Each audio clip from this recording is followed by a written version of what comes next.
더할 수 없이 좋은 말씀드립니다. 문제는 어떻게 더 잘 설명할 필요가 없습니다. 이렇게 살면 되는 것입니다. 이렇게 더 잘 설명해야지, 설교를 더 잘해야지 아내가 그렇게 살아야 되겠구나, 아니면 말이 좀 어눌해서 못 알아들어가지고 난 어떻게 살라고 하는 거야, 이렇게 하지 않습니다. 여기 내용을 보면 명백합니다. 우리는 논리적 순서만 따라서 그 말씀이 어떻게 해서 나온 것인가만 확인해 가면 됩니다. 4장을 시작할 때 사도 바울은 그러므로 이랬습니다. 4장 1절에서 그러므로, 뭐가 그러므로냐, 그리스도의 사랑으로 인해서 하늘과 땅에 있는 각 족속으로부터 이름을 받았으니, 성도들이여, 교회 내에 있는 모든 성도들은 혈통이나 그 어떤 것 때문에, 그가 지니고 있는 장점 때문이 아니라 오직 예수님의 이름으로, 예수님이 말할 수 없는 깊이와 넓이와 높이, 그것을 그 범주에, 말할 수 없는 범주에 크신 예수님의 사랑으로 인하여서 우리가 불림을 받았으니, 그러므로, 4장 1절에 그러므로는 그것을 의미합니다. 그 다음에 사도 바울이 뭐라고 말씀하시냐면, 그러므로 그렇게 부르심을 받은 존재니 당신들이 부르심을 입은 부르심에 합당하게 행하십시오. 그러면서 앞서서 16절까지 사도 바울이 언급하고 있는 내용은 교회의 하나됨을 견고하게 지키십시오. 교회가 서로 하나 되는 것, 그것을 견고하게 지킴으로 거짓된 가르침으로부터 교회를 함께 방어하십시오. 이것이 1절부터 16절의 내용입니다. 서로를 성장시킴을 통해서 모든 종류의 교리적 속임과 속이는 재주들, 그것에 의해서 흔들리지 마십시오. 언제 그것이 가능하냐? 교회가 하나됨을 위하여서 서로 애쓸 때, 서로를 성장시킬 때 그것이 가능합니다. 이번 같은 경우도 우리 노예의 문제, 이 면직의 문제도 그 안에 어떤 일치됨이 있는 것이 아니라 흔들림이 있는 것입니다. 벌써 어떤 종류의 흔들림일 수 있느냐? 교회 내에서도 그 교단의 어떤 목사들이 페이스북에다가 여기가 탈퇴한 거 정말 잘한 결정이다, 우리 교단 내에 있는데, 어떤 그 목사가, 우리 동기 목사가 그렇게 말을 하는 겁니다. 페이스북에 제가 있는지 알지요. 그런데도 글을 올려요. 교회의 하나됨을 지키라. 무엇을 통해서? 성장을 통해서.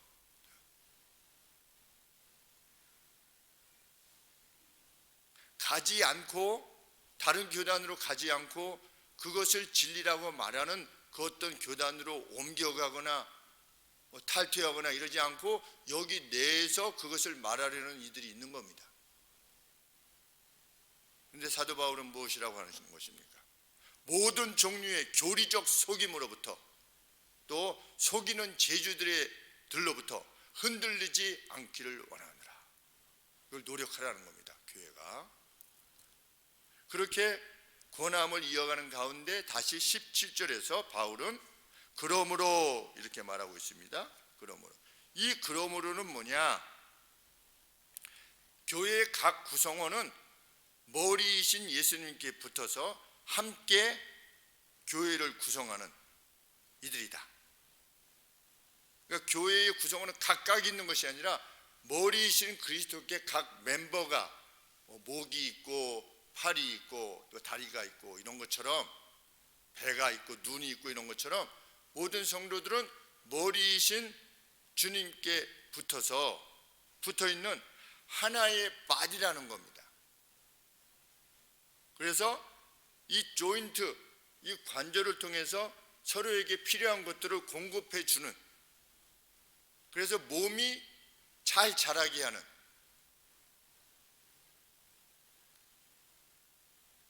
그것이 교회를 구성하는 나의 존재 의미고 존재 가치다. 앞서서 이렇게 말씀하신 다음에 그러므로 이렇게 말하는 겁니다. 그러므로. 성경은 내가 예수님 믿고 천국 가고 이렇게 하지 않았습니다. 성경이 그렇게도 말하고자 하는 바는 우리는 한 몸에 빠진 겁니다. 한 몸에 어떤 그 멤버들인 겁니다. 손, 발, 귀, 코 다 서로 하나에게 연결되어 있어서 서로에게 주신 몫으로 교회를 하나 되게 하고 교회의 유익을 구하는. 그러니까 손이 일을 잘하면 발이 도움을 입는 것이고, 발이 역할을 잘하면 손이 도움을 입는 것과 마찬가지로 이렇게 서로 연결되어 있다는 겁니다. 그러므로 그 이해를 지닌 사람은 어떻게 하라? 내가 이것을 분명히 하노라. 17절에 그러므로 내가 이것을 말하면서 주님과 함께 확증하노라. 증거하노니 그랬는데 확증한다. 내가 다음과 같은 것을 사도로서 주님과 함께, 이건 내가 말하는 게 아니라 내 생각이 아니라 주님이 말씀하신 바다. 주님과 함께 내가 말하고 지금 확정하고 있는 거다. 뭐를? 당신들이 더 이상 이방인들이 그들 안에 있는 무지와 완고함 때문에 행하는 방식과 같이 걷지 않아야 된다는 것.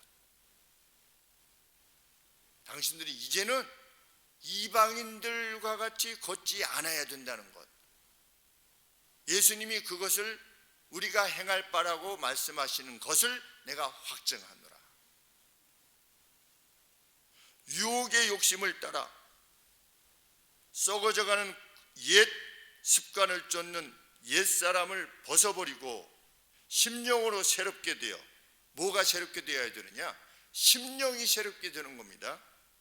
예수님을 믿어도 그냥 이전 나하고 별반 다를 바가 없어요. 그냥 교회 다니는 것, 예수님이 내 죄를 위해서 죽으셨다는 것, 그것만 새롭게 지식이 들어왔을 뿐이지 내 삶에 변화가 없다. 이럴 수 없다라고 하는 것을 내가 주님과 함께 지금 확증하노라. 그리스도를 믿는다는 건 도대체 뭐냐? 옛 구습을 벗어버리고 옛사람을 벗어버리고 새로운 자아를 입는 것이다. 그것이 그리스도를 믿는 것이다. 오늘 아침에 성도님하고 같이 말씀을 나눴습니다. 새벽기도 마치고 나서 한 2시간 이상 말씀을 나눴는데, 그리스도를 믿는다는 건 뭐냐? 그리스도가 누구신가를 안다는 것이 아니고, 그리스도를 믿는다는 것은 그리스도의 뜻대로 행하리만큼 그리스도를 신뢰하는 것이다. 그리스도의 말씀을 신뢰하는 것이고 그리스도께서 우리에게 주신 말씀을 따라 행하는 것이다. 그것이 그리스도를 믿는 것이다. 예수님이 한 분이시라고 하는 것, 유일하신 분이시라고 하는 것을 누가 제일 잘 아느냐? 마귀가 제일 잘한다. 심판이 있다는 것도 마귀가 제일 잘한다. 구원이 길이 열려 있다는 것도 마귀가 제일 잘한다. 근데 왜 마귀가 하나님을 믿는다고, 그리스도를 믿는다고 표현하지 않느냐? 의지 자체가 불가능하기 때문이다.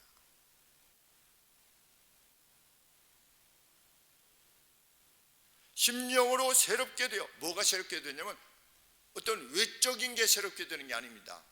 뭐가 새롭게 되어야 되느냐? 심령으로 새롭게 돼요. 죄에 대해서 죽어야 돼.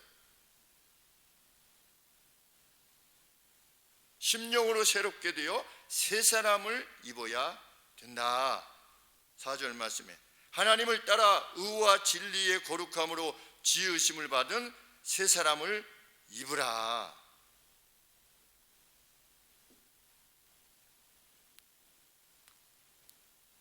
그리스도인은 내가 예수님 믿기 전과 후가 분명한 변화가 있어야 됩니다.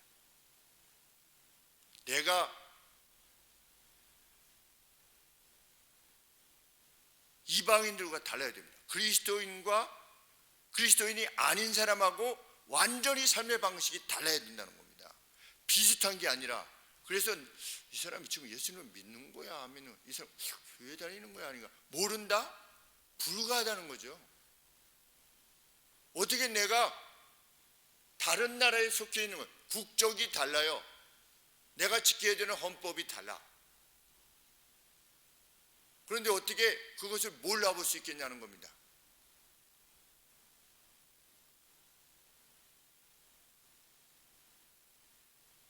이방인과도 달라야 되고 예수님을 믿기 이전에 나하고도 달라야 된다는 겁니다. 김혜성이 고등학교 때 그저 그랬었는데 똑같네 뭐. 그건 그리스도를 믿는 게 아니라는 거죠.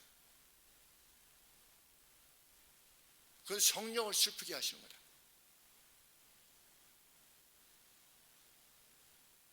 30절 말씀에 하나님의 성령을 근심하게 하지 말라. 그러한 변화가 없으면 성령께서 슬퍼하신다.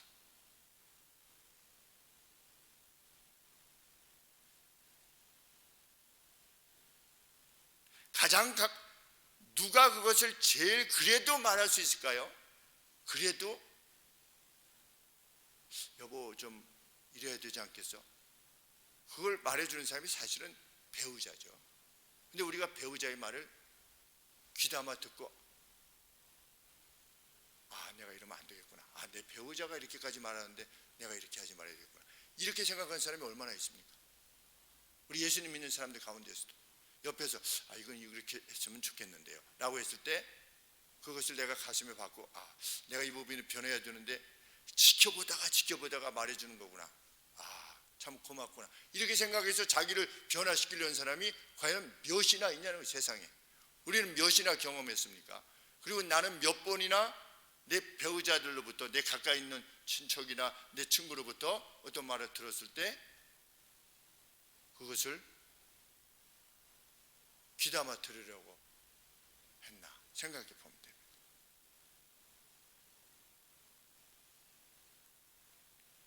제가 그때 말씀드리지 않았습니까? 고등학교 1학년 때 선생님께서 생활기록부에 부반장으로서 참 적극적이고 이렇게 해가지고 아주 좋은 말을 다 써놓으신 다음에 제일 마지막에 그런데 이기심이 좀 있는 것 같습니다. 이렇게 써놓으셨어요. 생활기록부에. 누가 그렇게 써놓습니까? 생활기록부에다가. 그냥 좋은 점만 쓰고 말지. 그래서 제가 그것을 읽고서 기분이 정말 안 좋았죠. 내가 무슨 이기심이 선생님이 나를 잘못 보신 거야. 참 선생님이 잘못 보셨네. 그런데 제가 그것을 가지고 이틀 3일 동안 계속 생각하는 겁니다. 이 선생님이 분명 나를 사랑하셨는데 이 선생님에게서 내게 그런 것이 보인다면 그것이 오해든 뭐든지 간에 그것이 사실일 가능성이 있다. 그래서 일생 동안 살면서 어떤 일을 결정할 때 이게 혹 내 이기심을 위한 것은 아닌가, 나를 위한 것은 아닌가, 내 명예나 제가 돈을 좋아하는 사람 아니니까 나의 정당성을 주장하기 위해서는 혹 행하는 것이 아닌가, 이것과 늘 이렇게 그 교훈을 가슴에 삼는 것입니다. 왜? 외인들이 보기에도 뛰어난 사람이 되라. 누구는? 그러니까 이런 겁니다. 어디 가다가 무슨 일을 행했어요. 가능해져서 차가 확 끼어들었어요. 가지고 여보시오 이러면 되겠어? 막 이러고 있는데 유리처럼 쫙 오픈이 돼가지고 제가 목사인 게 드러났어요. 가령 예를 들면 우리가 그냥 투명한 유리 가운데 행동하는 것처럼 살아가는 것처럼 우리의 심령도 그렇고 우리의 삶의 내용도 그럴 수 있도록 하라고 하는 것이 주님이 우리에게 주신 기대라는 겁니다. 심령을, 가슴을 열어서 심령을 보던 행함을 보던 이렇게 하면 되겠죠. 여기다가 저는 목사입니다 이렇게 다니면, 여기다 달고 다니면 나쁜 말 하거나 이렇게 눈을 째려본다든지 누구에게 이렇게 함부를 한다든지 이거 절대로 못 하겠지요.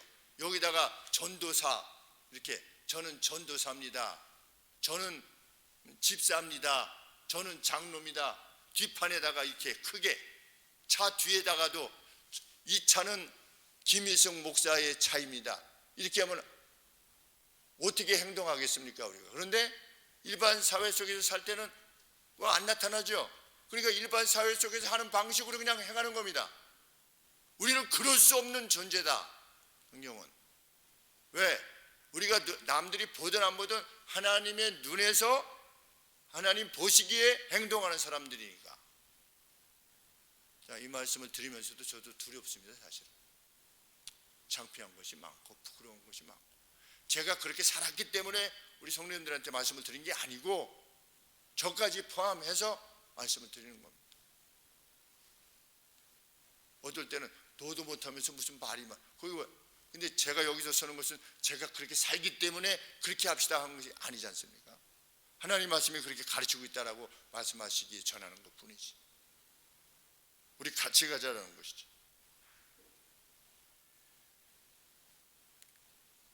19절 말씀에 저희가 감각 없는 자가 되어 자신을 방탕에 방임하여 모든 더러운 것을 욕심으로 행하되, 그들은 어떻게 행하냐? 탐욕과 함께, 그들의 탐욕과 함께 모든 부정함의 행위를 위해서 냉담하여 짐으로. 부정함의 행위를 위해서, 성경이 부정하다 정하다 했을 때 그 부정한 행위를 위해서 냉담해 짐으로, 양심이 그들도 어떻게 되는 겁니까? 양심이 너 그러면 안 돼 라고 하는데, 그 부정함의 행위를 위해서 자신의 이 양심을 어떻게 하는 겁니까? 냉담하게 만드는 겁니다. 이렇게 철판을 까는 거지요. 양심에 또는 얼굴에 철판을 깔아서, 남들도 그렇게 하잖아. 나만 그렇게 해? 그때는 다 그렇게 했어? 라고 하는 방식으로 그 냉담함을 통해서 자기의 탐욕을 추구한다는 것이죠. 그리고 감각주의에 자신을 내어던진다. 센수얼리티, 그냥 내가 즐거우면 그냥 하는 겁니다. 그런데 그러한 그들로부터 그리스도인들은 이전에 그렇게 행했는지 몰라도 주님이 주신 그 변화로 인해서 이제는 자신을 지켜야 한다는 겁니다. 자신을.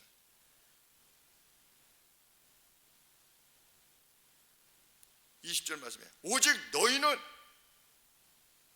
그리스도를 이같이 배우지 아니하였느니라.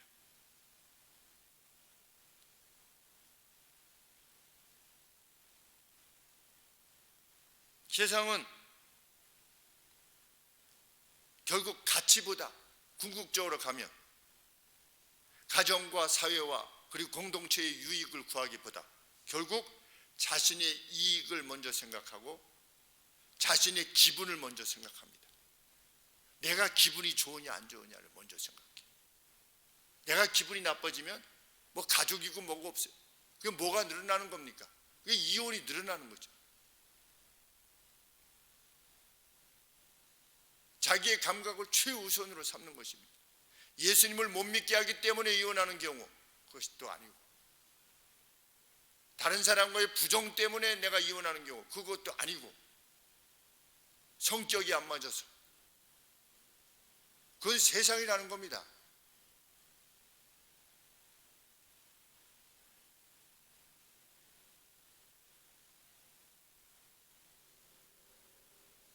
뭐 자기 자녀가 어떻게 되든, 서로 헤어져 가지고 자기 자녀가 어떻게 되든 뭐 그거 개의치 않아요.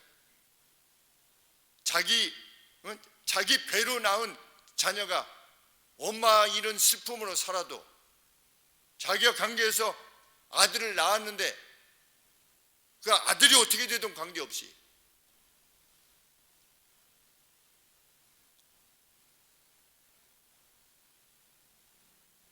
자신의 이익을 먼저 구하고 자기가 살아야 돼. 우리는 그들과 다르다. 너희는 그리스도를 이같이 배우지 아니하였다.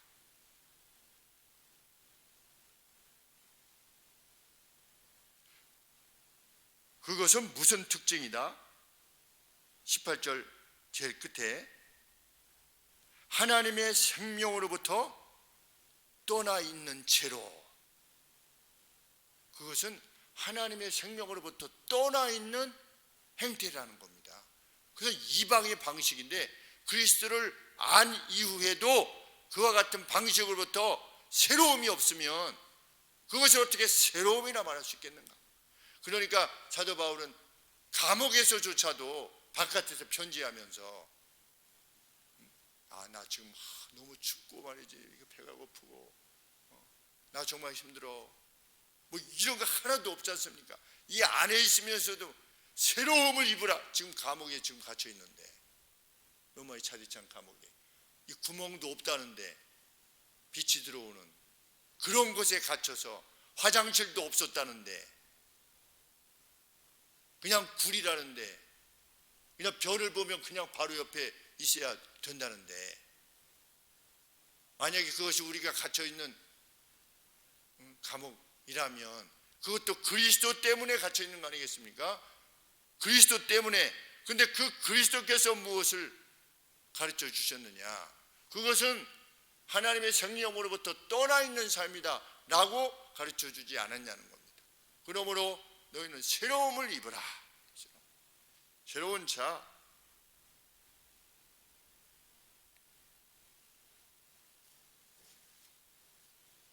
그래서 25절에 구체적으로 언급하고 있습니다. 그러므로 그런즉 거짓을 버리고, 믿은 이후에는 그 어떤 것이라도 거짓을 버리고. 이제 제가 2번 거짓말을 했다고 이렇게 예배 시간에 말씀을 드렸는데, 일단 회개하게 되는 내용입니다.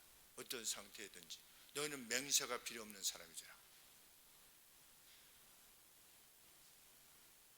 진리를 말하기 위해서 거짓을 내어 던져라. 그것이 사업상의 거짓말이라고 할지라도 그것은 거짓이다. 진리를 말하기 위해서 거짓됨을 내어버려라. 어떤 사태가 발생했을 때 정직하게 맞서라. 정직하게. 저 이러이러합니다. 사실 이러이러합니다. 욕을 맞던 감옥에 가든 뭐든 사실이 이러이러합니다. 허풍을 떨지 않고 마치 아닌 것을 뭐가 되는 양 막 이렇게 막 부풀려 가지고 뭘 사업을 이끌어 가고 한다든지 이러지 말고, 그것이 뭐 교회 내의 것이든 교회 밖의 것이든, 그냥 특별히 교회 내에서는 그렇게 해야 된다. 왜? 서로 지체이기 때문이다 그랬죠. 25절 말씀에 그 이웃으로 더불어 참된 것을 말하라. 그러니까 교회 내에 있으면서도 이방의 방식에서 거짓말을 많이 했었나 봐요. 자기 이익을 위해서는 막 허풍을 떨고 막 이랬나 보죠. 그러니까 서로 참된 것을 말하라. 왜냐하면 우리가 서로 교회의 멤버가 아니겠느냐. 그러니까 교회 내에 그 누구를 통해서 자기의 거짓을 통해서 이익을 추구려 하고 자기의 마음을 기쁘게 하고 이렇게 하려고 했던 것이 명백하지요. 그렇게 하지 말고 참된 것을 말하라. 그 다음에 교회 성도들끼리 혹 이방인들이 들어왔었으니까 예수님을 이제 막 믿고 화가 날 수 있을지 모르겠지만 그것이 죄에 이르지 않게 하라. 화가 나더라도, 순간 화가 나더라도 그것이 죄에 이르지 않게 하라. 해가 지기 전에 분노를 끝장내라. 해가 지기 전에. 그래서 마귀에게 기회를 주지 말라. 싸워야 하는 진짜 원수가 마귀라고 하는 것을 인식해라.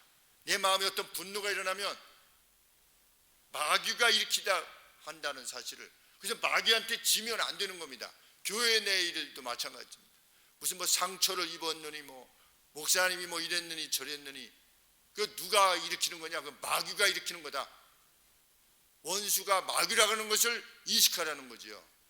교회 내에서 어떤 일로 인해서 갈등과 분쟁이 일어나면, 마음의 나눔이 일어나면, 섭섭함이 일어나면 그것이 마귀가 행하는 것이라고 하는 것을 인식하라는 것입니다. 그래서 마귀한테 지지 말라는 거죠.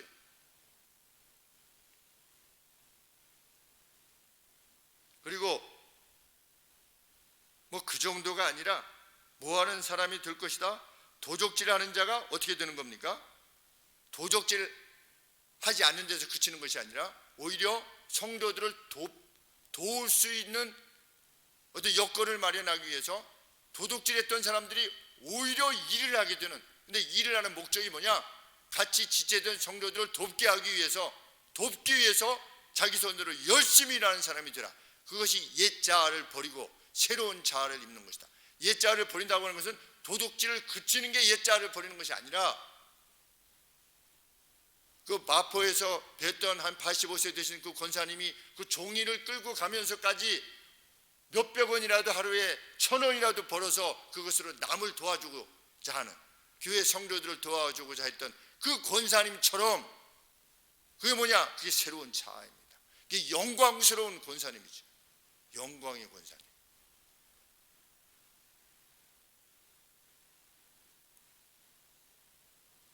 삭개오의 변화가 그랬듯이 복음은 삶의 방향을 완전히 변화시킬 수 있는 그러한 능력을 지니고 있음을 우리는 믿어야 되는 겁니다. 삭개오만 그랬습니까? 구약에 나아만 완전히 변하지 않았습니까? 아니 내 땅에는 우리 저기에는 더 강이 더 깨끗한 강이 있는데 여기 와가지고 이 구정물 또 요단강 가보니까 뭐 막지가 않아요. 그냥 뽀얘가지고서 별로 이렇게 막지가 않아요. 밑에가 안 보여요. 그냥 무슨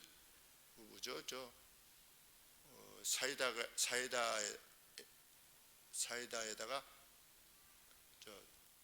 우유노 밀키스, 네. 밀키스처럼 생겼어요. 물이, 요단강 물이. 그래서 누가 이렇게 세례하면 별로 이렇게 뭐 받고 싶지도 않더라. 뭐 이렇게 만지고 싶지도 않아요. 물이 뭐 이렇게 건기대에 가서 그런지 몰라도 여간에.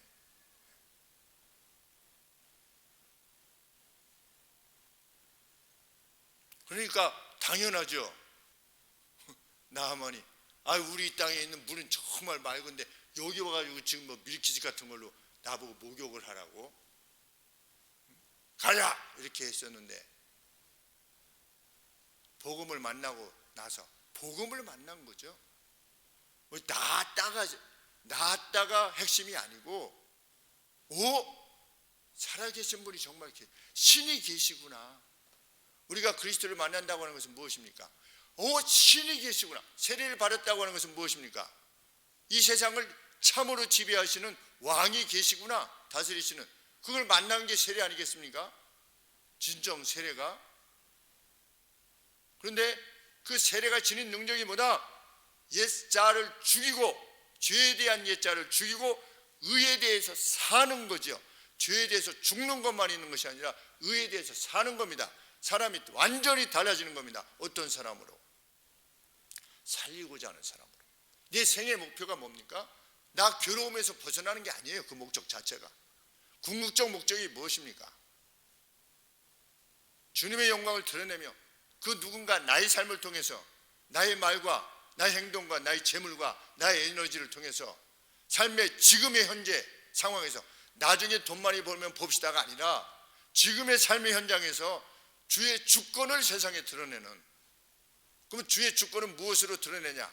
사랑과 인내와 겸비함과 노그러움으로 드러난다는 거죠. 그래서 제일 마지막에 뭐라고 말씀하고 있습니까? 서로 인자하게 하며 카인드하게, 친절하게 대하며. 무엇이 친절합니까? 우리 자신은 친절합니까? 남에게 불쌍하게 여기며. 어떤 사람이 좀 약해요. 늘 변하질 않아. 너 한결같아. 예수님 믿은 지 5년 되고 10년 되고 30년 됐는데도 변하질 않아. 불쌍히 여기며 서로 용서하기를. 자기는 용서받을 것이 없습니까? 늘 나도 용서받을 것이 있음을 인식하는 겸비함 가운데 서로 용서하기를, 마치 누가 누구를 그렇게 하시듯이 하나님이 예수님 안에서 우리를 용서하신 것 같이, 우리를 사랑하신 것 같이, 우리를 불쌍히 여긴 것 같이. 그러면 우리 삶의 방향이 어떻게 변하겠습니까? 일단 근본적으로 원수가 없어지는 겁니다. 보고 싶지 않은 사람이, 보기 싫은 사람이 생기지 않는 겁니다. 일단 기본적으로 만나서 뭐 얼굴 이렇게 대기 싫어하는 그런 사람이 없어지는 겁니다. 없어지는 정도에서 그치는 게 아니라 그런 사람도 만나서 이야기하고 싶은 거죠. 그가 상대가 죄악을 행했다면 그 죄악에 대해서 논하며 겸비하게 때를 구하고 있다가 합당한 말로 상대를 격려하며 위로하는. 당신 그래가지고 되겠어? 이렇게 하는 것이 아닙니다. 당신 도대체 저기 벼가 나가 없어? 이런 것이 아니라 그런 말은 우리 입술로서부터 나오지가 않는 겁니다. 어떻게 분노가 가능하겠습니까? 단지 분노는 무엇에 대해야만 있게 됩니까? 불의 자체에 대해서만 분노가 있는 거죠. 이것은 악이다라고 하는 그 자체. 그러나 그 악을 행하는 이는 불쌍하게 되는 겁니다. 왜? 나도 죄인이니까. 현재적 죄인 아니겠습니까? 우리도.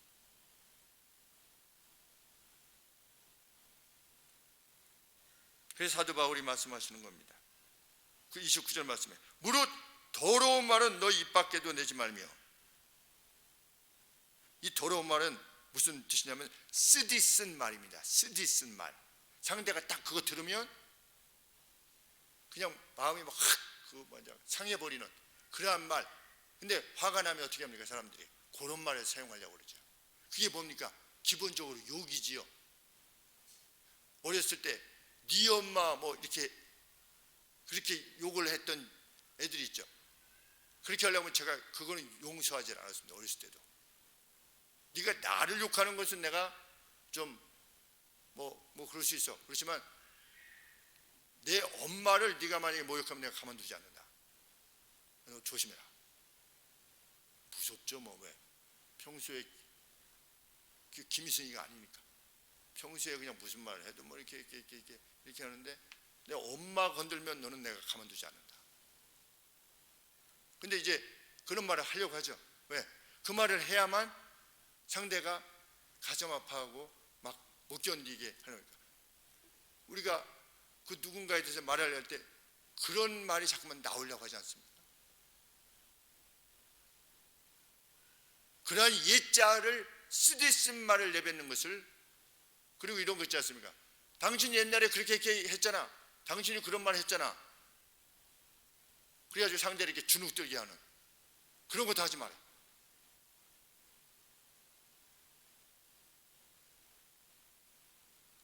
경로와 조소의 말, 중상, 그리스도인의 입술에서 그 말들이 나온다면 그것은 성령을 슬프시게 하는 일이다. 근데 성령이 어떤 분이신데요? 구속의 날을 위해서 우리를 인쳐주신, 김희승이는 내 거야 라고 하면서 여기에다가 인을 딱 그리스도의 것 해가지고 딱 인을 치는, 그리스도의 인을 쳐셔가지고 마지막까지 지금 마지막 날을 위해서, 그리스도의 날을 위해서 지금 준비해 놓으신 거예요. 자기 것이라고 예수님이. 그런데 이 양이 그리스도의 것이라고 하는 양이 어떻게 된 겁니까? 입을 그냥 이렇게 막 욕을 하는 거예요. 지금 나중에 이제 천국 데리고 가려고 예수님이 양이라고 이렇게 해놨는데 그 양이 막 입을 열면 어떻게 하는 겁니까? 막 쌍욕을 하고 상대를 조롱하고 조소하고 상대의 마음을 상하게 하는 말을 하고 남 나쁘다는 말만 하고, 남 나쁘다 하고 하는 말이 무슨 의미가 있습니까? 그 사람을 변화시킵니까? 변화시키지 못하죠. 들리지도 않는데. 이제껏 제가 만난 사람들 중에 제일 멋있었던 사람들은 뭐냐? 남의 말 하지 않는 사람.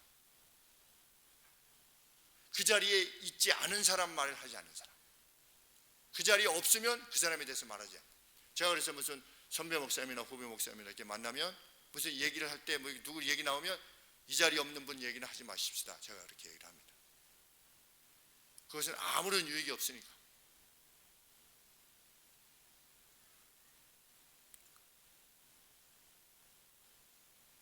그런 것들은 다 어디에서 나온 것이다? 31절 말씀에 제일 마지막에 모든 악의와 함께 버리고, 그런 말들은 단지 내가 어떻게 생각하든지 나는 상대를 잘 만들려고 이렇게 하는 거예요. 이건 충고예요. 뭐 이렇게 그래야지 사회가 바로 되지 않겠어요? 사회가 정의롭게 되지 않겠어요?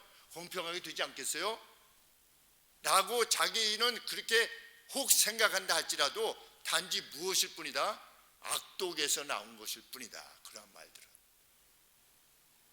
나는 뭐 사회를 어떻게 하느니 이렇게 생각할지 몰라도 성경적 정의는 뭐냐? 단지 악독에서, 멜리스에서 나온 말일 뿐이다. 그러므로 당신들은 어떻게 하라?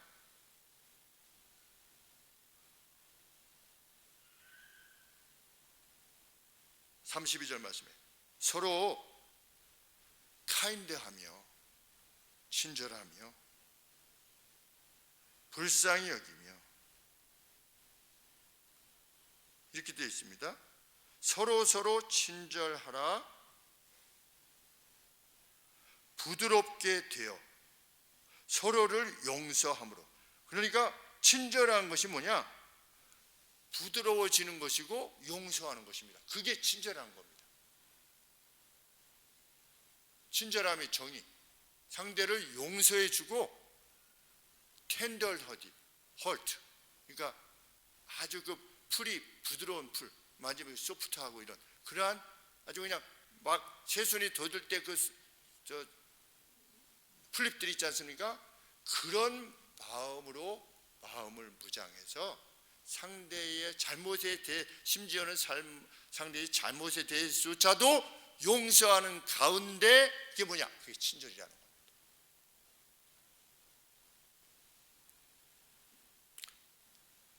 우리 여기서 중요한 말씀이 무엇입니까? 만약 이렇게 하면 구원이 취소된다, 이렇게 겁을 주시진 않죠. 뭐라고 말씀하십니까? 구원의 날까지 당신들을 인치시지 않았습니까? 그런 당신들이 이렇게 하는 것은 합당치 아니하지 않습니까? 그러니 이 길을 가십시오. 어디에서? 감옥에서 간절히 호소하고 있는 겁니다. 분노는 그것이 어떤 형태로든 하나님이 원치 아니하시는 겁니다. 그게 뭐 의분처럼 보이건 말건 분을 낼 자격이 우리에게는 없어요. 누구를 조롱하고 우리 입으로 평가하고 조소하고 할 자격이 우리에게 전혀 없어요. 우리는 1만 달란트 빚졌던 자들입니다. 그래서 제일 마지막에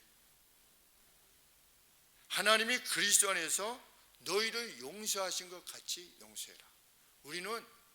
우리가 행할 바는 용서밖에 없어요. 이거 용서는 그냥 뭐 내가 잘못한 걸 용서해 준다 이런 차원의 것이 아니라 뭐 이렇게 용서해 줄게 이런 차원이 아니라 여전히 하나님 앞에서 용서 안에 있는 우리라는 것을 인식하는 것, 그것이 그리스도인의 삶이라는 것입니다.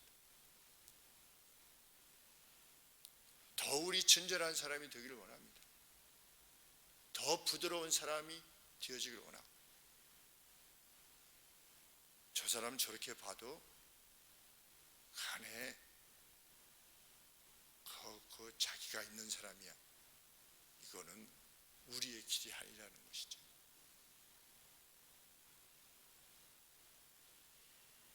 모두가 우리를 평가할 때도 정말 부드러운 사람이다,